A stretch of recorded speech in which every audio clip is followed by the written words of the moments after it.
My wife cheated with my employee and confidently walked into divorce court, convinced she was taking half my fortune. But one sentence from my lawyer turned her victory into a nightmare she'll never escape. Hello Reddit I plus here. My name is Ethan Marlowe.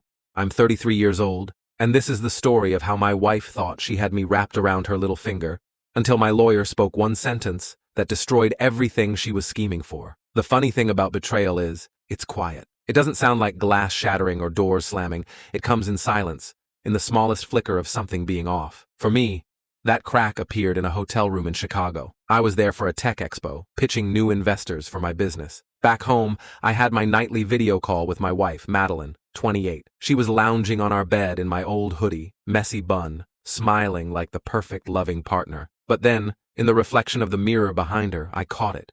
A man's silhouette, shirtless, casual, like he belonged there. My blood went ice cold, and then he walked fully across the reflection. It was Noah, one of my employees, the same guy I had hired 2 years earlier, the guy who'd been nothing but charm and charisma, flirting shamelessly with customers and, apparently, with my wife. And she just kept smiling into the camera, like nothing was wrong, like she hadn't just detonated my life with one reflection.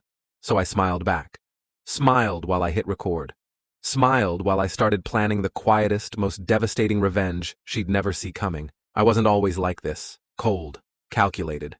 I built my life on discipline. At 21, I founded Marlowe Esports Arena, a hybrid gaming lounge and cafe. By 25, I was profitable. By 30, I had expanded into 3 locations. My days were a cycle. Work, gym, sleep, repeat. Madeline waltzed into that routine like chaos wrapped in silk. She was 24, an art major with wild curls and eyes that looked like they'd seen every indie film on Netflix twice. She wasn't loud, not like her friends, who came to my lounge more for Instagram photos than games. She was quiet, watchful, a bubble tea in her hand, sketchbook on her lap, hoodie pulled up. I asked her out. She said yes without hesitation. She talked about horoscopes, about fashion as rebellion, about how socks never matching was a sign of individuality. Half of what she said didn't make sense to me, but I wasn't bored. For the first time in years, I wasn't bored. So when she said she wanted to be with me forever, I believed her. I married her in a courthouse wedding with just 2 witnesses. Looking back, that secret wedding wasn't intimacy. It was camouflage. Secrets are easy to bury when no one is looking. Noah, 27, was my head barista, handsome in the fake deep kind of way. The type who read Nietzsche, but only posted the quotes he understood. Customers loved him, but I never fully trusted him.